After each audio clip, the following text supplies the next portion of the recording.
Hello everybody and welcome to TJ's Lego Room, and today I'm excited to bring you a brand new mock, and not only a mock but instructions for that mock as well.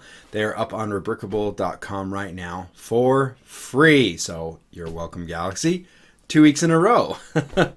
I also wanted to do a quick shout out to Rebrickable. They do a monthly raffle for anybody who is one of their paid subscribers.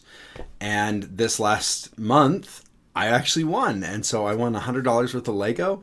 I originally wanted to pre-order the Bad Batch shuttle. Unfortunately, that wasn't the case. But what they did instead is I was able to get 2 of these guys. So thank you very much for Brickable. I am super excited. I'm not a big helmet guy as far as the collector helmets go, but I'm excited to try them out and see how they work. So just as a side note as well for everybody out there, we are now down to the wire on the Razor Crest Mark II contest. And I know some of you are working really hard on your mocks, and I just wanted to throw in a little bit of extra incentive. This Lego set could be yours. So get to work on it, all right? Get going, because this Razor Crest needs a home. It really, really, really needs a home. And I bet it wants to be yours. If you want to know more about that, you can find more information for the contest on Facebook. I have a page up there with the contest information. Hopefully I'll have that down in the description as well. But you are here for the Mynock number 5. So let's get into it. So here we go, guys. Now, I would love to say that I built this thing completely from scratch, but I did not. This ship was originally designed by one of my YouTube subscribers, so thank you very much, Quentin. I stumbled across some pictures of this creation on Facebook, and I really wanted to know how he got these great angles and connections, because I mean, there aren't a lot of visual cues on how this thing is put together. He's got parts going in every direction, even upside down. On the bottom here, there were some upside down sections as well. And so I was just freaking out. I'm like, I got to know how he did this. But I definitely was not the first person to ask. Many other people were actually asking for instructions for the ship, but he repeatedly told people that he wasn't going to make them. And I can't remember if he gave a specific reason, but I mean, if you think about it, it just takes a lot of time. And so, like, I totally understand. I didn't do instructions for years. Man, now I do all the time because I've finally figured out how to do it, but it still takes a long time, so I totally understand not wanting to do it. I actually contacted him in a DM and said that, hey, I know Stud.io, and I would be willing to put together some instructions based on your mock. And he actually accepted that. He told me that he was a subscriber, and then he shared a ton of pictures of the internals and the different pieces and how they all went together. I, however, quickly discovered that I didn't have a lot of the necessary parts to build it in the color that he did. It was a lot of orange and grays, which was amazing looking. But unfortunately, I don't have a lot of the same parts. But he luckily was okay with a few redesigns and recolors that I ended up needing to do over time. In the course of my parts search, mostly for these 4 large pieces here, I found myself going back to my tried and true black and red color scheme, which really fit with the other ship that I did a lot of black and red on, which was... slide that out of the way real quick. The Mynock Squadron Leader right here. And so I decided to go ahead and make it official and built the rest of this mock and spaced it and did the detail work with the understanding that it was going to be part of Mynock Squadron. So ladies and gentlemen, Mynock number 5. Doot, doot, doot, doot, doot, doot. Okay, I'm not really going to do that. But this is Mynock 5, his call sign in the Mynock Squadron.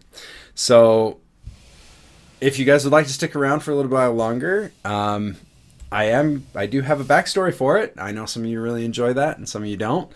So that's what I'm going to get into right now. I came up with a whole bunch of reasons for it to exist. So stay tuned. The ship was originally built by Kuat Systems Engineering, which built all the different versions of the A-Wings and a whole lot of other vehicles as well. They built this as a prototype for the eventual RZ-2 A-Wing that we see the Resistance use in the sequel trilogy. It has a lot of the same traits that we see in those later iterations, but this particular version had some additional elements that were eventually dropped for the final version of the RZ-2 A-Wing that we saw. This ship was much thicker than a lot of other A-Wings, which did lead to the technicians calling it a heavy A-Wing. Some thicker plating was added to the ship to make it more durable during physical contact with either other ships or debris. This particular design, I would imagine, if it was at the Battle of Endor, may have been able to punch through the Super Star Destroyer and actually come out the other end and survive. So the main body was also expanded quite a bit. That's made it so thick so that it could house some additional technology, some shield emitters that were a lot more heavy duty, and then additional fuel cells as well to be able to move this much heavier version of the ship around. So because of the increased weight, a larger engine system was needed on the back end. And so the extra space it took ended up eliminating the normal wing section that you would see right here. On a regular A-Wing, here, I've actually got one right here. You can see that we've got the engines in the back, and then we've got the really flat, pointed shape here, and it's also got this little wing section that kind of floats off to the side that attaches to the cannons. So on the prototype A-Wing here, we can see that the engines expand all the way to the front and through what normally would be that wing section that would lead to the cannons there. And they were really iconic on the original ship, but we ended up having to replace those with those engine components because of the larger requirements due to it being such a heavier ship. The weapon attachment points I did still keep on the outside edge in order to pretty much make the transition in universe from the original A-Wing to this A-Wing. It would make regular pilots able to more easily adapt and come back. However, I did not keep the swiveling ability of the cannons. In lore, the original A-Wing had issues where the cannons, if you did flip them around to the back side, would actually get stuck and wouldn't quite work. Just so everybody knows, I do know that this is supposed to be an RZ-2 A-Wing from The Rise of Skywalker, but it still has a lot of the same similar techniques as the original. So just a little side note. So I did not keep the rotation mechanism. The original had issues with it sticking in the backwards position until you could get it to a maintenance bay. And so I imagine the engineers, when they developed this one, would have eliminated that because it was just causing problems. While this was one of the few designs that actually made it into pre-production, this particular design ended up being on the recycling heap after only one prototype, as it tended to favor overall speed, giant engines, and quite a little bit thinner, if I like to imagine. It definitely favored the overall speed rather than maneuverability, and so it was deemed by the Rebel Alliance to be an inferior iteration of the A-Wing. But despite this and many other flaws, the ship did catch the eye of one Rebel pilot, Kuat Systems, and we have him here today, right inside. He was a somewhat reckless A-Wing pilot and a veteran of many different battles, and he found that the added durability of this particular ship would solve a lot of the issues that he had personally with the traditionally light and nimble A-Wings. Well, to put it simply, he was very hard on ships, and everybody knew it. It didn't take long for him, though, to realize that while the ship was a lot more resilient in flight and in any close contact damage.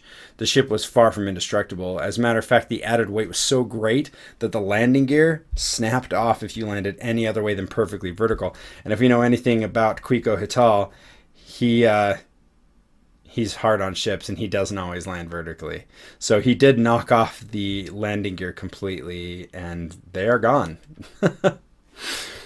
He ended up relying solely on the landing repulsor lifts, as well as, if you look on the bottom here, we have these 2 light gray stripes on the bottom. Those are actually skid plates that he added so that when he came in and landed with the repulsor lifts, he could actually just land it straight on the ground.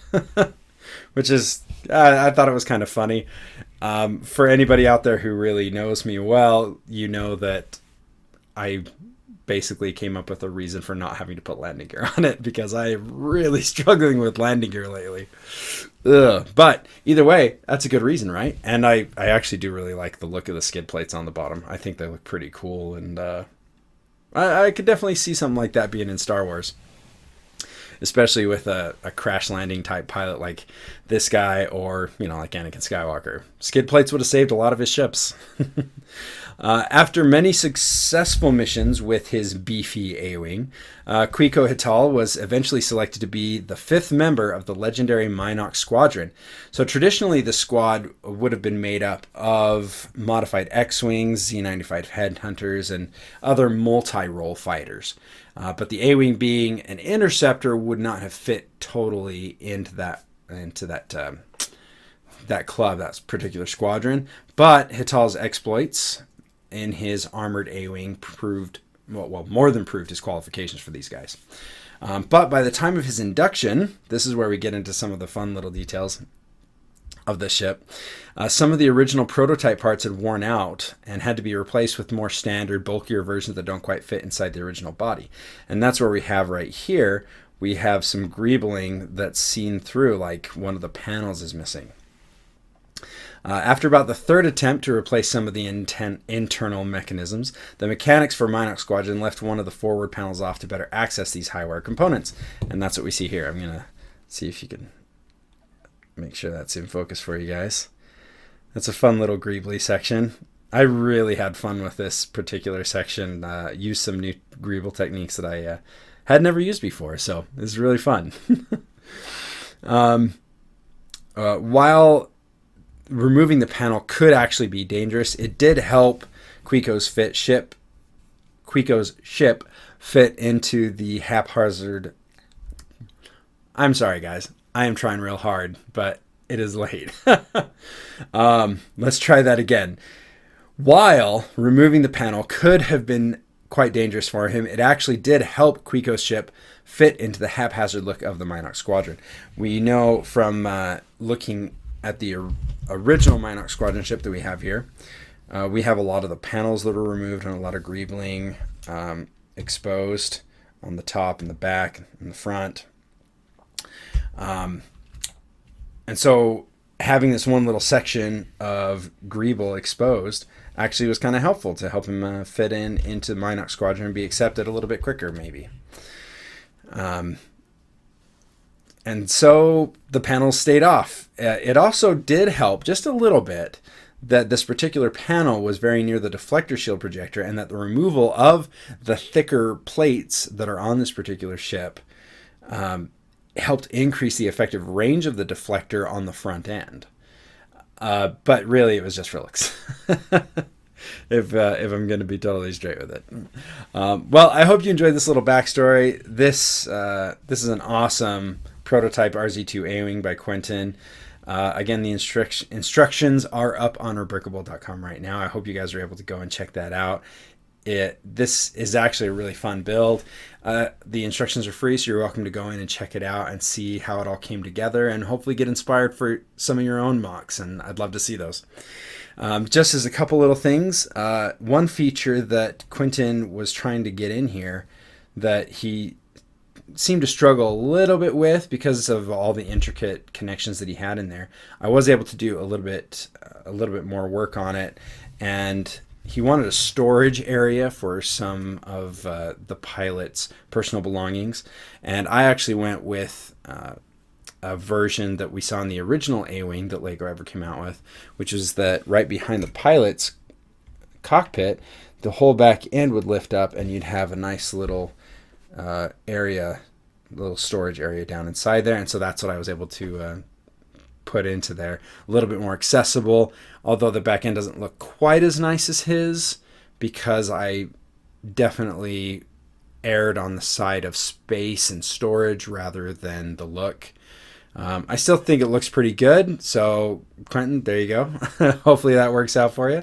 And you guys are all welcome to get those instructions. But we are coming to the close. I hope you guys had a great time. I am super happy that we're going to be back on track, showing off some amazing mocks. And I got to tell you guys right now, I just built another mock in 2 days, start to finish. And it's awesome. I'm so excited to show it to you. But unfortunately, we are a few weeks out. It may even be after the end of the Razor Crest Mark II contest. But either way, we're going to get there. And I appreciate everybody out there who has been so patient with me as I've been working through some restructuring of the Lego channel. So I know I'm waxing eloquent and spending way too much time on this. So without further ado, I will say thank you so much. And until we catch you next time in TJ's Lego Room, play well. Bye.